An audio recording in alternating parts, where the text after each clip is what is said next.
Hello friends, आपका स्वागत है हमारे चैनल एवरीथिंग में। और आज हम अपना स्कूल में पढ़ेंगे हिंदी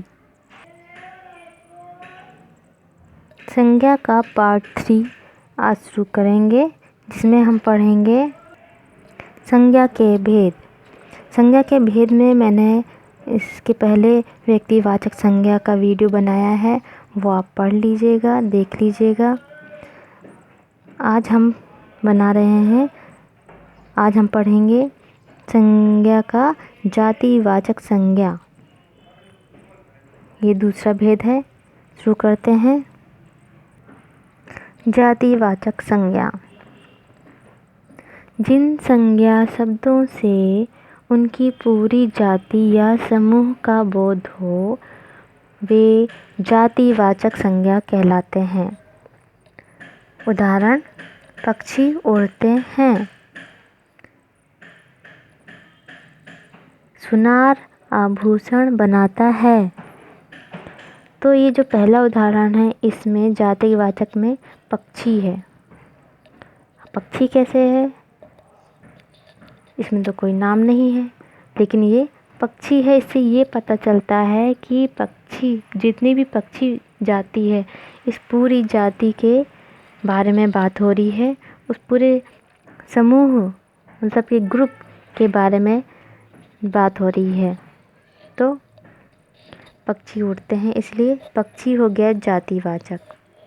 सुनार आभूषण बनाता है में सुनार हो गया जातिवाचक संज्ञा, क्योंकि सुनार कोई नाम तो नहीं है, लेकिन सुनार में जितने भी सुनार आते हैं वो सभी इसी ग्रुप में आ जाएंगे।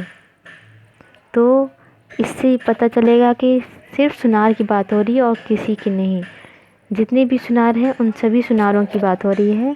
सुनार आभूषण बनाता है, तो सुनार हो गया जातिवाचक संज्ञा। ठीक है। तो इस तरह से बहुत सारे होते हैं शब्द जिनको जातिवाचक संज्ञा में लाया जाता है। मैंने उनकी सूची बनाई है, जातिवाचक संज्ञा की सूची, जिससे आप जान पाएंगे कि कौन कौन से शब्द हैं जो जातिवाचक संज्ञा में आते हैं। सभी नहीं होंगे, लेकिन बहुत सारे आपको पता चल जाएंगे। नंबर 1 पे मैंने लिखा है जानवरों, पक्षियों, जीवों के नाम। जैसे मोर, बंदर, मकड़ी।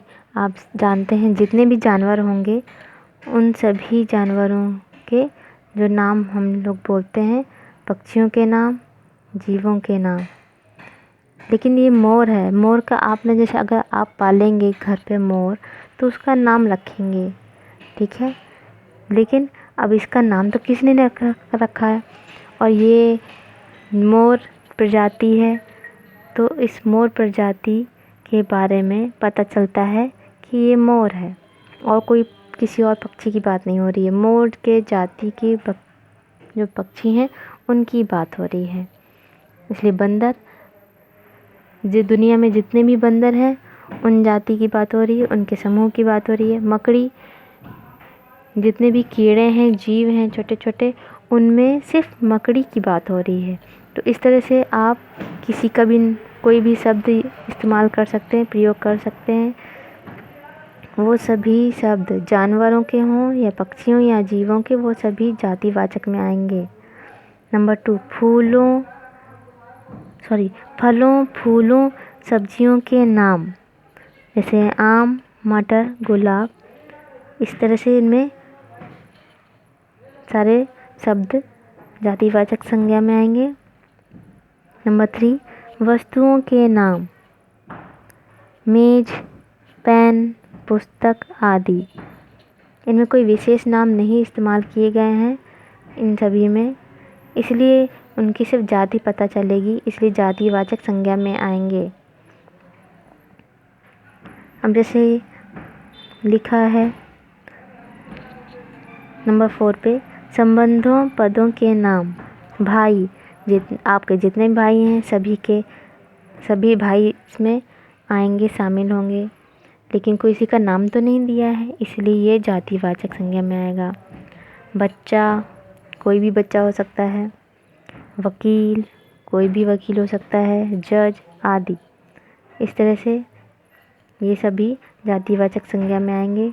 धातुओं के नाम सोना, चांदी, लोहा, पीतल, ये सभी जातिवाचक संज्ञा में आएंगे।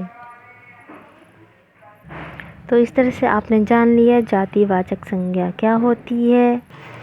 प्लीज़ हमारे चैनल को सब्सक्राइब कीजिए नए पुराने सभी वीडियो देखने के लिए, और हमारे वीडियो पसंद आ रहे हैं तो शेयर और लाइक ज़रूर कीजिए। Thank you for watching.